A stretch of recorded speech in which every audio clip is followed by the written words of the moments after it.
Nationals top prospect Dylan Crews is somebody we should all be paying attention to because he truly is a modern-day five-tool talent. Crews embarks on his first full season in just about a month with the Nats. Here's everything you need to know about him and why he's expected to jump off the page in 2025. Dylan Gray Crews was born on February 26th of 2002 in Florida. He went to Lake Mary High School, and it didn't take long for the young phenom to enter MLB draft conversations. Crews was considered one of the top high school baseball prospects, but withdrew from the 2020 MLB draft to attend Louisiana State University instead. Crews led LSU to the College World Series championship, and he hit .426 with 18 home runs. Yeah, the Florida native was selected second overall in the 2023 MLB draft by the Washington Nationals. I think it's a good thing he waited till after high school, just behind his college teammate in Paul Skeens. About a year and a half later, and here's what we know about the Washington big leaguer. Speed. The Nationals prodigy has a sprint speed of 29.3 feet per second. Is that good? Well, it's 93rd percentile.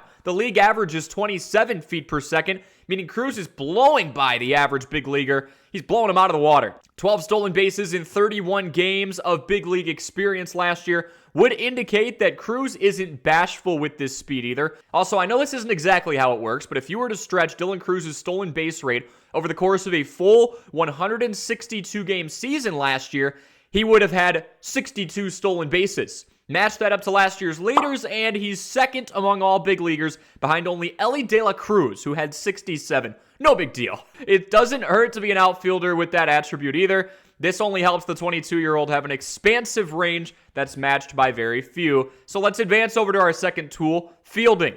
A little advanced analytic for you. Much like how wins above replacement or WAR defines a player's separation from the average major league talent, outs above average or OAA gives us a more granular look at somebody's defensive impact. Dylan Crews' outs above average number is 3 from that small sample size that he collected just last year, again over the course of a span of 31 games. We saw error-free baseball from Crews as he played the majority of his games in right field and 4 of them in center field. His instincts, his reads, his overall awareness off the bat have paid dividends so far, and he's yet to make any huge mistakes off the throw either. And I get harping on the small sample size in this case, I really do, but look at it like this. Is a 31-game span not enough for a rookie prospect with all the lights on him to get jitters? Yet he hasn't shown any sign of it. Arm strength is the next attribute. One quick stat for you on this one. Crews was averaging an 89.6 mile an hour throw out of right field or center field when he played there.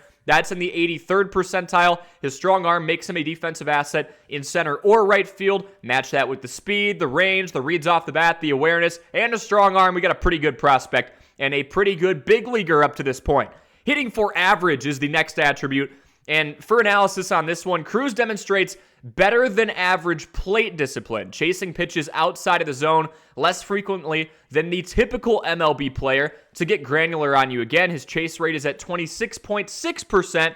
That's below the league average of around 28% as a rookie. Similarly, his whiff rate of 22.5% is just below the league average of 24%. Crews' hand-eye coordination and stinginess in every at-bat could be top tier if we look at the grand scheme of his career, as long as he continues to improve as he sees the ball more, which typically does happen.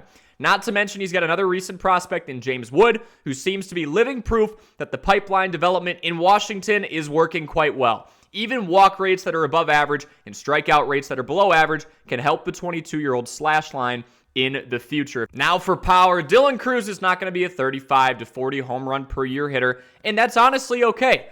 Each player has their own makeup, and at 6 foot, 203 pounds, Crews doesn't have a towering frame like an Aaron Judge or a Giancarlo Stanton, but it's also about how you use your size. Crews has the physical build of Bobby Witt Jr. They're essentially the same height and weight, but before we crown him as having 30 home runs in consecutive years like Bobby has, let's dive a little bit deeper. Witt Jr., same size, is up to an average exit velocity of 93 miles per hour after being at 90 miles per hour his rookie year. Dylan Crews is currently at 89 miles per hour. If he progresses at the same rate as Bobby Witt Jr., then maybe we do have that conversation and start to see some 30 home run seasons. But I'm using him as the modern day ceiling for 6 foot, 200-pounders right now. Gap-to-gap power is a way I would also describe Dylan Crews' skill set. While he's not a pure slugger, he has plus power to all parts of the field.